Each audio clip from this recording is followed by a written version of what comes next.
I'm Mike Chappell, Provincial Coordinator of Construction Health and Safety for the Province of Ontario. The Ministry of Labour is taking an aggressive approach to enforcing the existing regulations surrounding fall protection. We inspect all kinds of falls, starting from working on the same level where there's poor housekeeping, working from ladders, working from work platforms, working on the outside of the building on a suspended access platform, or working many stories in the air while protected by fall protection equipment. This video is going to show you an example of a typical inspection for falls and fall hazards.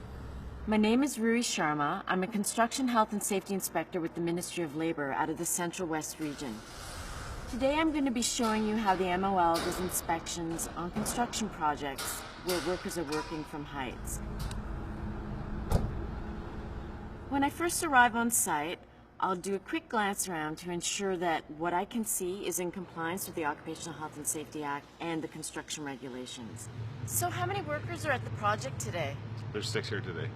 And how many of them are working on the roof? I will also ask to see the health and safety policy of the company, as well as a copy of the Occupational Health and Safety Act.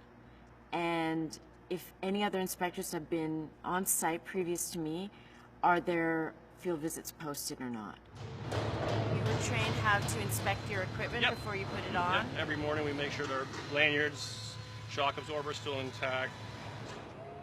If they're using any machinery on site, do they have training to use the forklift? If they have been provided with the right fall arrest equipment, if they know how to use it and inspect it properly, and if they know where the emergency procedures for the site are posted. I will ask the workers how they're accessing the roof. Is it by ladder? Is it by scaffold? And if the lifelines are located at the point of access.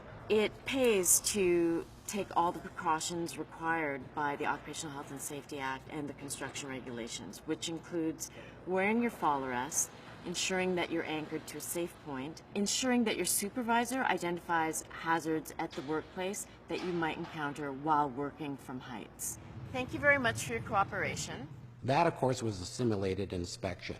In a real situation where there's contraventions of the Occupational Health and Safety Act or the regulations, an inspector would issue corrective orders.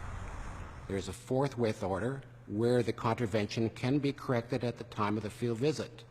In the case of a time-based order, the inspector will determine the amount of time that is given to comply with the order. A stop work order can be issued, and that can be for the whole project, or it can be for part of the project where the hazard is, and in that case, all work must stop until the contravention is rectified.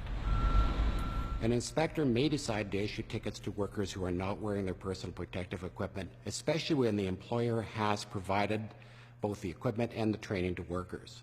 And that ticket is a fixed fine offense for $295 plus the victim surcharge and a court surcharge.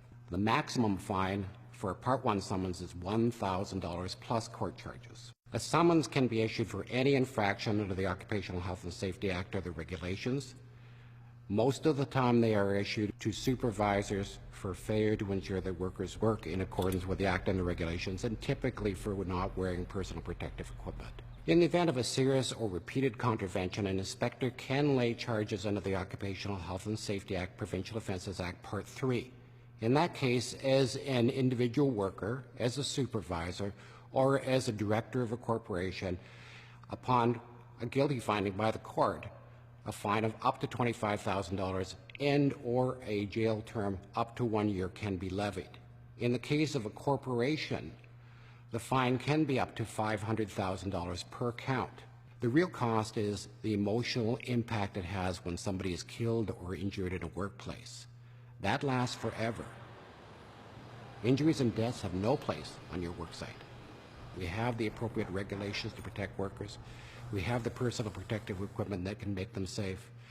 We need to all work together to make sure that happens. Stop falls before they stop you.